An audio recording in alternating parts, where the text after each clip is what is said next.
Today, we will have some basic knowledge about what is CPC, that is Civil Procedure Code, and why was it enacted. So, without wasting any time, let's begin with the question and answer round and let's start gaining some basic knowledge about the Civil Procedure Code. Let's start with the first question, which is the words right in the definition of a decree as given under section 2 clause 2 of the code means which of the following? The options are A. Substantive rights, B. Procedural rights, C. Both A and B, and D. None of the above. The correct answer to this question is option A. That means to say the word right in the definition of a decree as given in section 2 clause 2 means a substantive right. Now let's take a look at what is a substantive right. A substantive right are basic human rights possessed by people in an ordered society and include rights granted by natural law as well as the substantive law. A substantive right involves the rights to the substance of being human rather than a right to a procedure to enforce that right which is defined by procedural laws. Substantive rights are basically contrasted with procedural rights, which are purely formal rules of law that only prescribes how a law ought to be enforced rather than defining the contents of the law. Substantive right basically means a right as of life, liberty, property, or reputation held to exist for its own sake and to constitute a part of the normal legal order of the society. So, after knowing about the substantive right, let's move on to the next question. Now, let's move on to the next question, which is once a preliminary decree is passed in a suit, then what happens? The options are A. The suit will come to an end. B. The suit will continue. C. Either A or B. Or D. None of the above. The correct answer to this question is option B. That is, once a preliminary decree is passed in a suit, then also the suit will continue till the final decree in the suit is passed and the issue is resolved. Now, the next question is a judgment contemplates a stage dash on the passing of a decree. Fill in the blanks. The options are A. Simultaneous, B. Prior to, C. After, or D. None of the above. The correct answer to this question is option B. That is, a judgment contemplates a stage prior to the passing of a decree. Moving on to the next question, the means profit dash include profits due to improvements made by the person in the wrongful possession of the property. The options are A. Shall not, B. Shall, C. May, or D. May not. The correct answer to this question is option A. That means to say the means profit shall not include the profit due to improvement made by a person in the wrongful possession of a property. So now the next question is the means profit can be claimed with respect to which of the following? The options are A. Immovable property only, B. Movable property only, C. Both A and B above, or D. None of the above. The correct answer to this question is option A. That is, means profit can be claimed with respect to the immovable property only and no other property in hand. The next question is the interest on means profit shall not exceed dash per annum. Fill in the blanks with the correct percentage. The options are A 10%, B 6%, C 4%, or D 1%.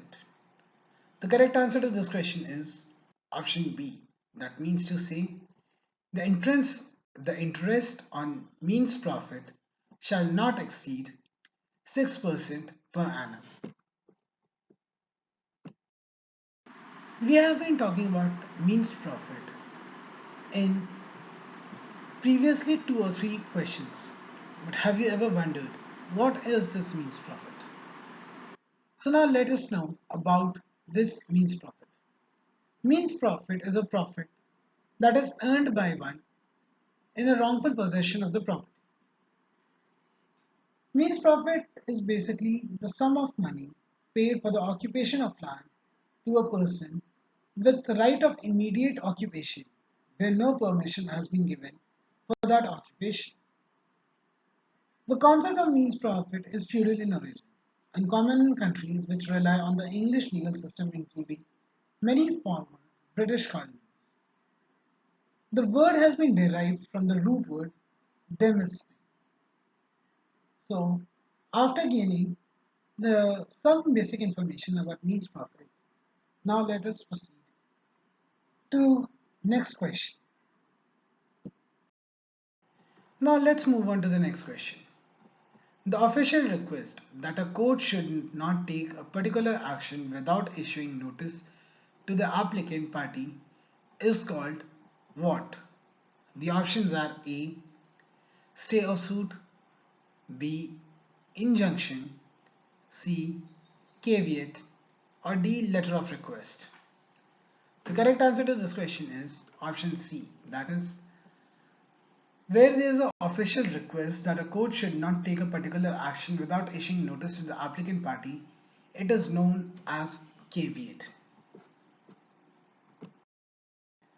Now, let's move on to the next question, which is the jurisdiction of the civil court is based on which type of jurisdiction? The options are A. Pecuniary jurisdiction, B. Territorial jurisdiction, C. Subject matter jurisdiction, or D. All of the above. The correct answer to this question is option D. That is, the jurisdiction of the civil court is based on all of the above options, that are the pecuniary jurisdiction, territorial jurisdiction, as well as the subject matter jurisdiction. The next question is a written statement is what and contains what matter? The options are A.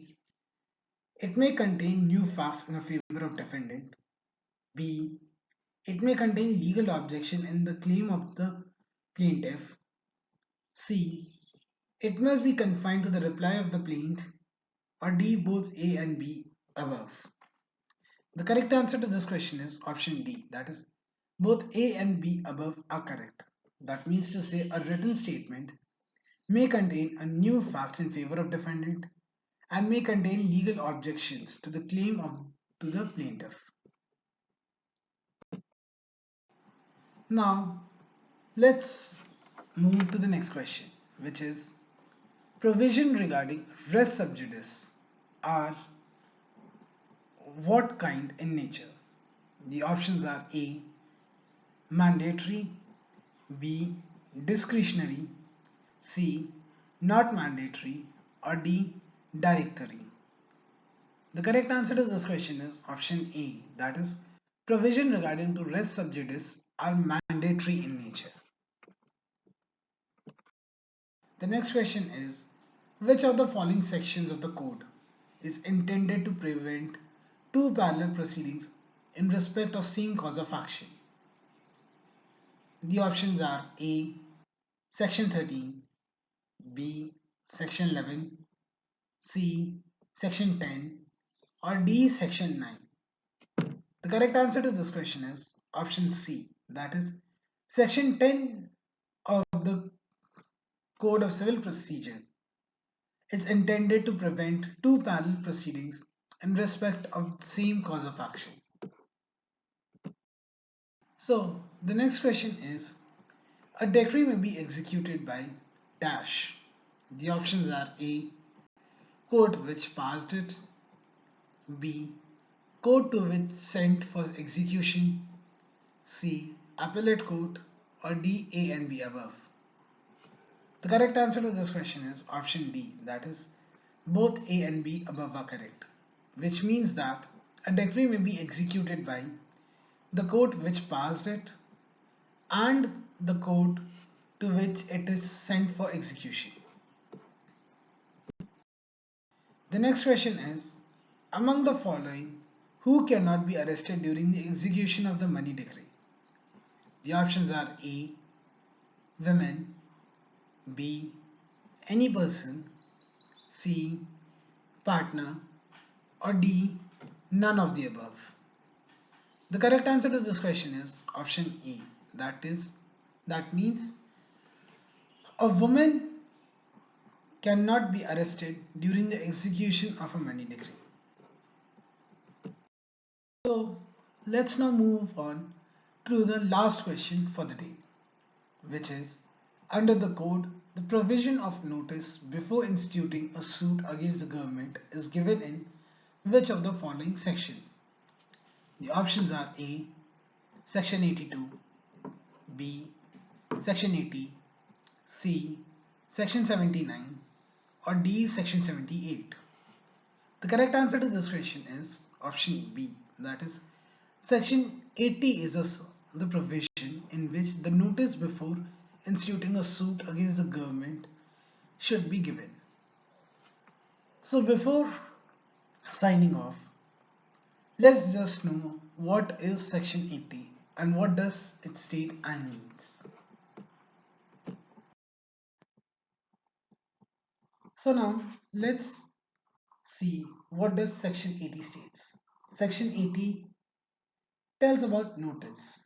This section states that clause 1, save as otherwise provided in subsection 2, no suit shall be instituted against the government or against a public officer in respect of any act purporting to be done by such public officer in his official capacity until the expiration of 2 months next after in writing has been delivered to or left at the office of A in the case of the suit against the central government, except where it relates to railways, the secretary of that government.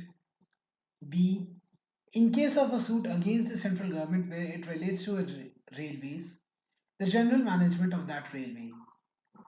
And C, the suit of a civil, uh, in case of a suit against any other state government, the secretary to that government or the collector of that district.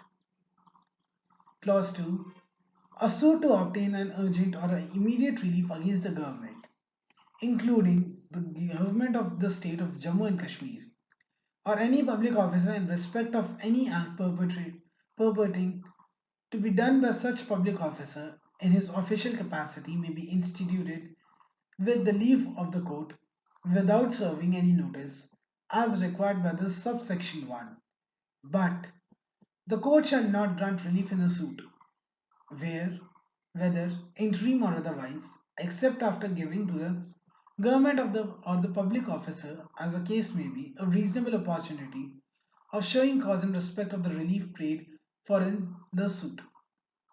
Clause 3 states that no suit instituted against the government or against a public officer in respect of any act purporting to be done by such public officer in his official capacity shall be dismissed merely by reason of any error or defect in the notice referred to in subsection 1 if in such notice a the name, description and the residence of the plaintiff has been so given as to enable the appropriate authority or the public officer to identify the person serving the notice, and such notice has been delivered to left at the office of the appropriate authority specified in subsection 1, and B, where the cause of action and the relief claimed by the plaintiff has been substantially indicated. This was the end of our first presentation. Hope you all liked it and hope this presentation or video was able to teach you something about the civil procedure code. Thank you for watching it. Thank you.